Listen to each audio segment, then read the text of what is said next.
In Peru, the Avengers watch as a battle unfolds. Johnny Storm, a member of the small team sent to Peru, has been a superhero longer than most of the others that he sees around him. He has faced the unbelievable, the unthinkable plenty of times.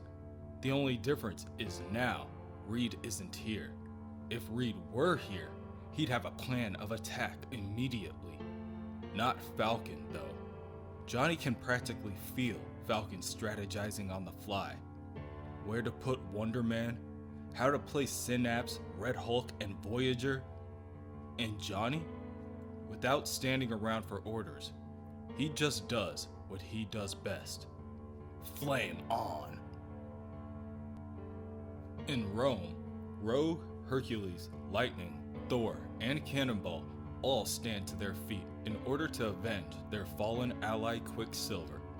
Hercules tells the Lethal Legion to stay their hand. They may strike one hero down, but the rest shall avenge him. Thor agrees and tells the Metal Master that they are not worthy to wield the might of Mjolnir. The Metal Master finds nothing but amusement at the notion of naming a hammer. He does admit to sensing a unique energy within the hammer, but it does not matter. If it contains metal, then they can control it. At that point, Metal Master sends the mighty Mjolnir back at the Avengers with enough power to strike them all down at once. Cannonball, who had taken the most time to rise to his feet, launches forward towards the hammer, telling the team that he is nigh invulnerable when he's moving. His blast field should stop the hammer long enough to give them the advantage. However, he was unprepared. The collision causes a knockback of energy that craters the ground beneath the two opposing forces.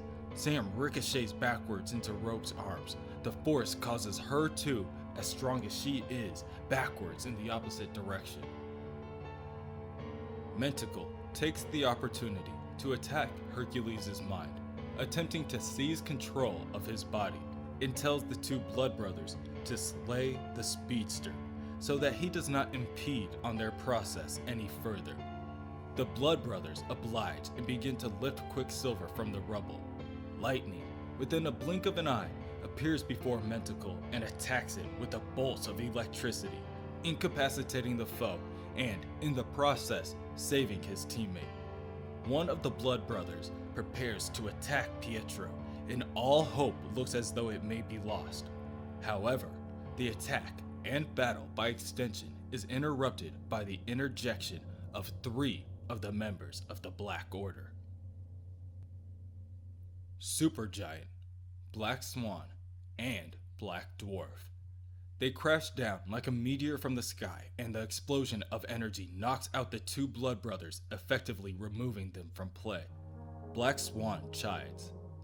So easily distracted by the designated obstacles, Legion. Your strategy is shameful. The Metal Master hates to admit it, but the Black Swan is right. The Lethal Legion wasted their time instead of attempting to score the first point. Metal Master lifts up the mighty Mjolnir and fires the powerful weapon towards the Black Swan. Unfortunately, even the power of a god amounts to all but nothing to the Swan. She lifts out a single hand and negates the hammer with a protective energy barrier, forcing the excess energy to fire off in different directions. Supergiant sinks beneath the earth soil and then rises up, using its spectral body to pierce through the body of Metal Master.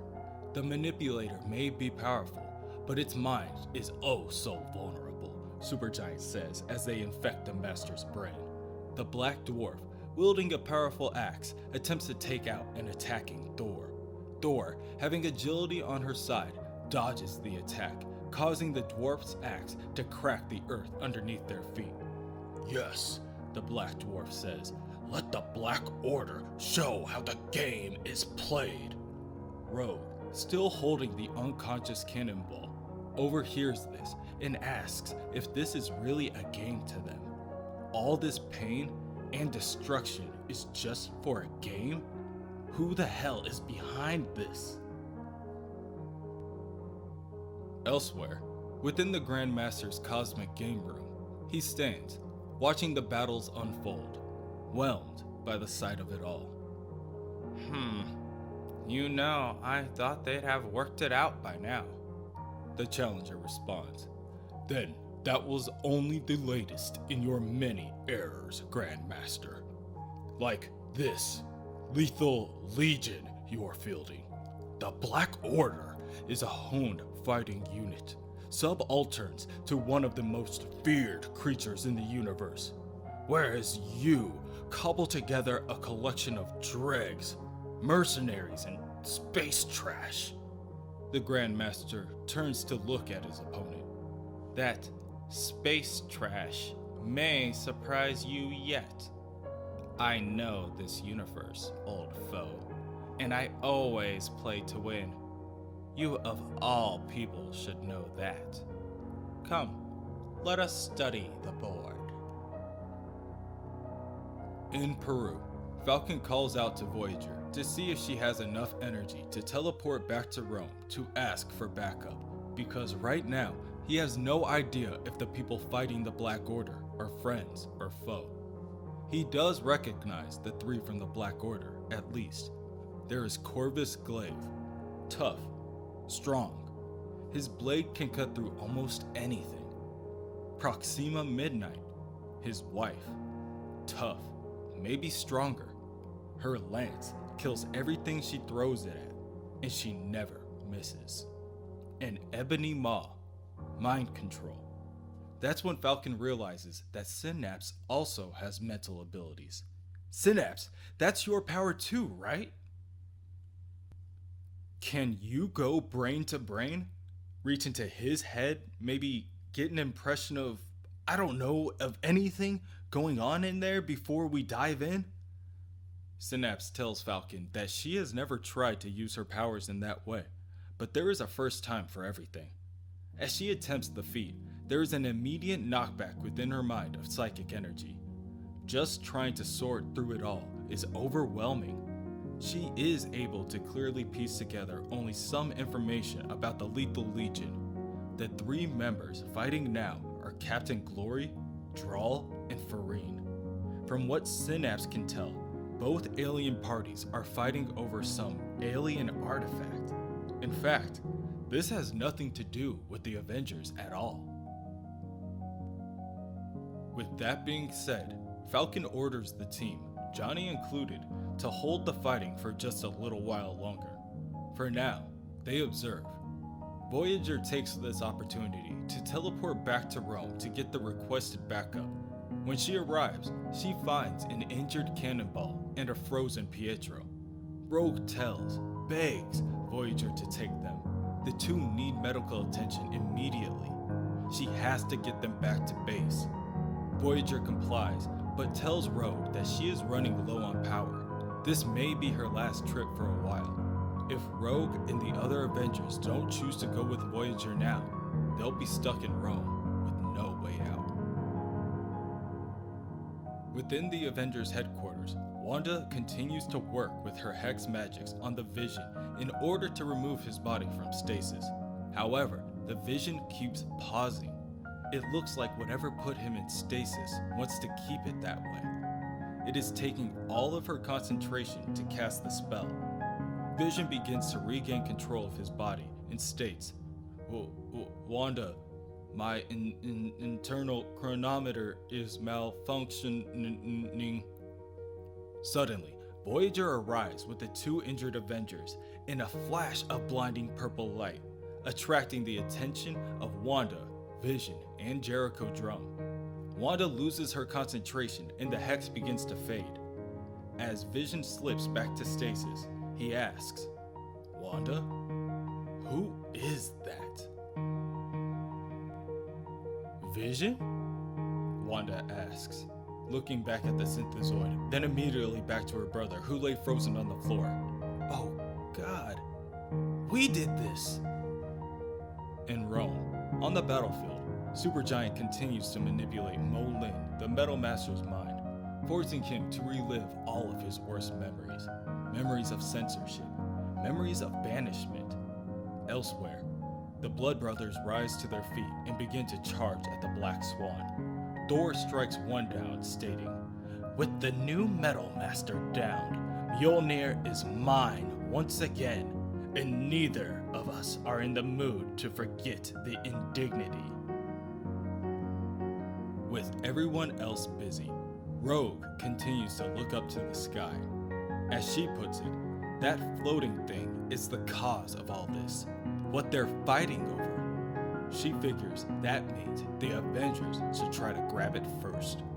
Supergiant, hearing this, flies over to the other two members of the Black Order to alert them that the obstacles are working out the rules. "No matter," Black Swan tells Supergiant. "If I shield the Black Dwarf from the orbiting rocks, it will allow him to take the Pyramoid. If he dares." "Ha!" the Black Dwarf snorts as he begins to run towards the Pyramoid. "You think I won't make the sacrifice? Show these fools our power, Swan, while I show them our will. The will of the Black Order!" Black Dwarf grabs a hold of the Pyramoid and lets out a blood-curdling scream in pain as his body disintegrates at its touch. A blinding purple light erupts and paints the sky. Shortly after, the explosion of energy comes together in the form of a number 1.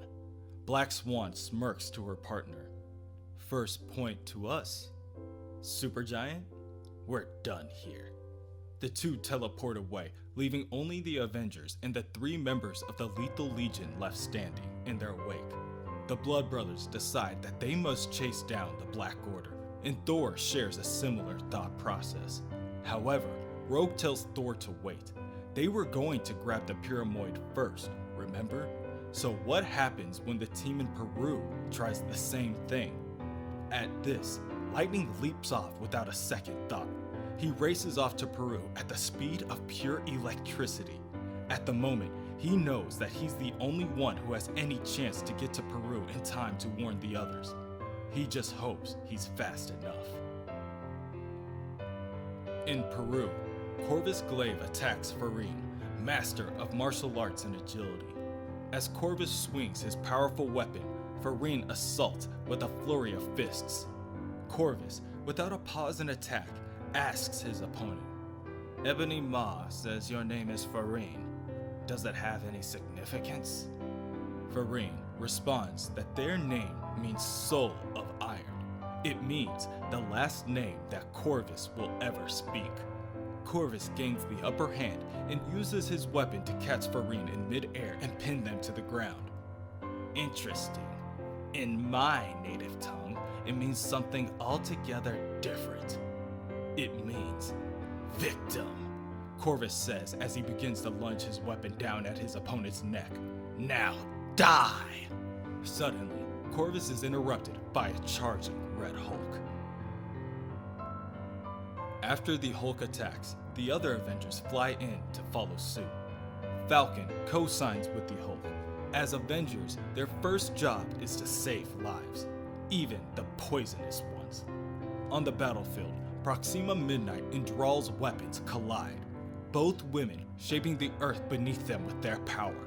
Proxima Midnight warns Draal, stating, "There are 6 total in your legion, Draal.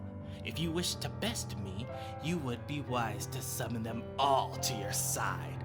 Their battle, too, is interrupted, this time by Wonder Man, who uses his unlimited power to easily push the women apart. Captain Glory of the Lethal Legion, however, is easily able to take out his opponent, Ebony Maw, with a blast of energy. Seeing this, Falcon instructs Synapse to do what she can to keep Ebony Maw down and unconscious for the remainder of the fight. He then looks for Johnny Storm, the Human Torch, for more assistance, but he is nowhere to be found. Johnny is too busy locking his eyes on the prize. Whatever that gadget is, he thinks, if the Black Legion Order League wants it, it's something bad. As Johnny makes his way to the Pyramoid, Proxima Midnight and Draal both turn their attention on him. He answers this by sending a barrage of fireballs their way in hopes to stall the 2 women for a little longer. Proxima answers this by throwing her lance towards the torch. It may never miss its mark, Johnny thinks, but I bet it can't follow me into a cosmic firestorm. At that moment, lightning arrives overhead and sees it all. The pyramids, the lance, Johnny. But he still has time. Lightning can still make it. On the ground, Red Hulk is distracted by the commotion in the sky. He pieces together that the objective is the glowing floating doohickey. Okay, he decides, if anyone's gonna grab it, it might as well be me. He launches himself into the air in the direction of the pyramid. Lightning screams out for the other two to stop, but they can't hear him over the chaos. He has no choice but to grab the pyramid himself. He is just some Z-list hero who only got called in because everyone else couldn't make it. He's expendable, he tells himself. All three begin closing in on the alien artifact. Lightning stretches out his arm, and Hulk reaches out from the opposite side. Johnny, from underneath, continues to barrel towards the objective. Again, he thinks, Reed wouldn't need to be told. He'd have the plan immediately. And I know that I have a new team now. Once an Avenger, always an Avenger. But there's still a part of me doing it for the Fantastic Four. And maybe for me. To show the world that there's still life in the Human Torch.